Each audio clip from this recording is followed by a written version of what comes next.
Del Evangelio según San Marcos, capítulo 9, versículos del 2 al 13. En aquel tiempo, Jesús tomó aparte a Pedro, a Santiago y a Juan. Subió con ellos a un monte alto y se transfiguró en su presencia. Sus vestiduras se pusieron esplendorosamente blancas, con una blancura que nadie puede lograr sobre la tierra. Después se le aparecieron Elías y Moisés conversando con Jesús.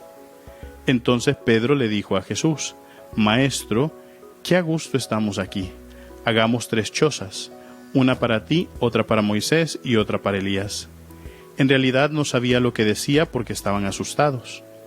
Se formó entonces una nube que los cubrió con su sombra, y de esta nube salió una voz que decía: Este es mi Hijo amado, escúchenlo. En ese momento miraron alrededor y no vieron a nadie sino a Jesús, que estaba solo con ellos. Cuando bajaban de la montaña, Jesús les mandó que no contaran a nadie lo que habían visto, hasta que el Hijo del Hombre resucitara de entre los muertos. Ellos guardaron esto en secreto, pero discutían entre sí qué querría decir eso de resucitar de entre los muertos. Le preguntaron a Jesús: ¿por qué dicen los escribas que primero tiene que venir Elías?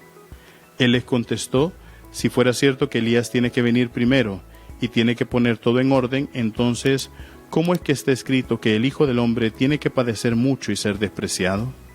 Por lo demás, yo les aseguro que Elías ha venido ya y lo trataron a su antojo, como estaba escrito de él. Palabra del Señor.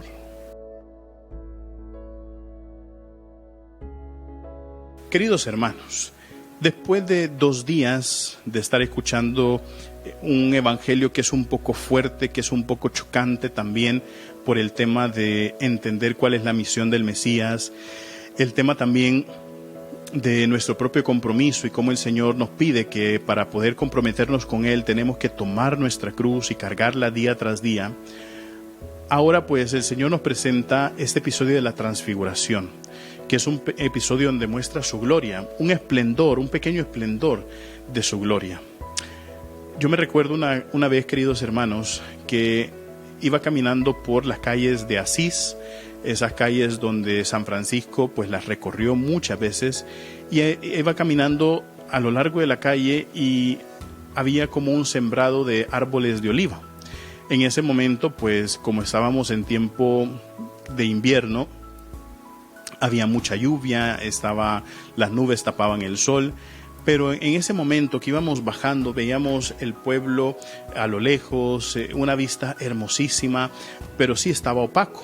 Pero cuando íbamos caminando se abrieron un poco las nubes y entraron los rayos del sol que iluminaban de un modo muy especial el pueblito que estaba en la parte de abajo de la colina, y entonces yo alcancé a tomar una foto. Y en esa foto pues salen las hojas de los árboles de olivo, salen las nubes que están entreabiertas y salen los rayos del sol que se ven claramente. Y pues dándole un poquito de color a esa foto, esos rayos se volvían así como cada vez un poquito más intensos, más dorados, muy hermosa.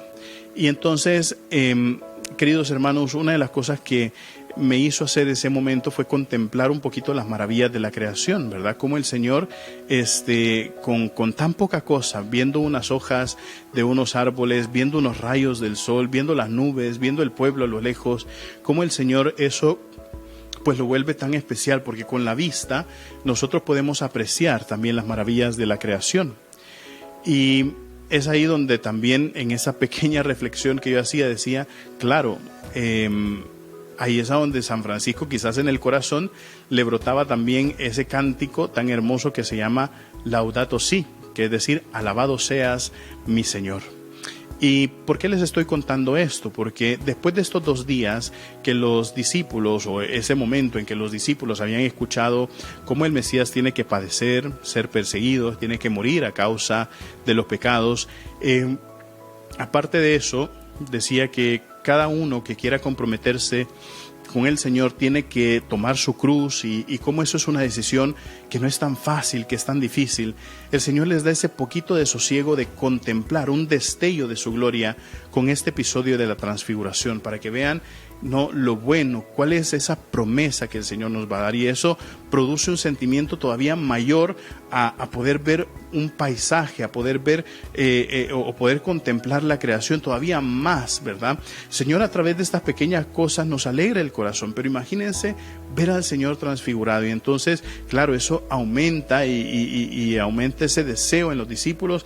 No, esto es real, y por eso ahí aparece la voz, ¿no?, de ese Dios Padre Todopoderoso que dice: este es mi Hijo amado, escúchenlo, pongan atención a lo que siempre tenga que decir, porque la palabra que sale de la boca de Jesucristo es palabra de vida eterna. Recuerden, mis queridísimos hermanos, nosotros somos lo máximo para Cristo. Así sea.